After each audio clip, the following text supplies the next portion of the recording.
In the multitude of my thoughts within me, thy comforts delight my soul. Psalm 94, verse 19.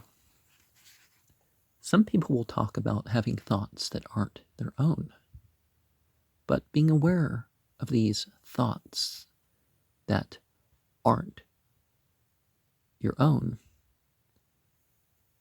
doesn't have to cause any sort of insanity.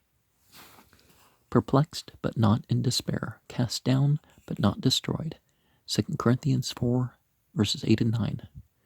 Discouraged in the work of life, disheartened by its load, shamed by its failures are its fears, I sink beside the road. But let me only think of thee, and then new heart springs up in me. S. Longfellow. Discouragement is an inclination to give up all attempts after the devout life in consequence of the difficulties by which it is beset, and our already numerous failures in it.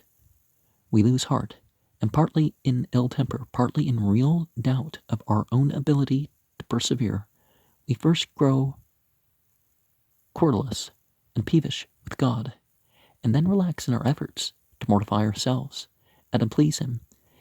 It is a sort of shadow of despair, and will lead us into numberless venial sins the first half hour we give way to it. F.W. Faber. And the black alchemy is important, but it's not an abuse or an actual turning to a more difficult existence overall, but certainly along the way, this is more difficult to do now, right? Never let us be discouraged with ourselves. It is not when we are conscious of our faults that we are the most wicked. On the contrary, we are less so. We see by a brighter light, and let us remember for our consolation that we never perceive our sins till we begin to cure them. Francois de la Motte Fenelon.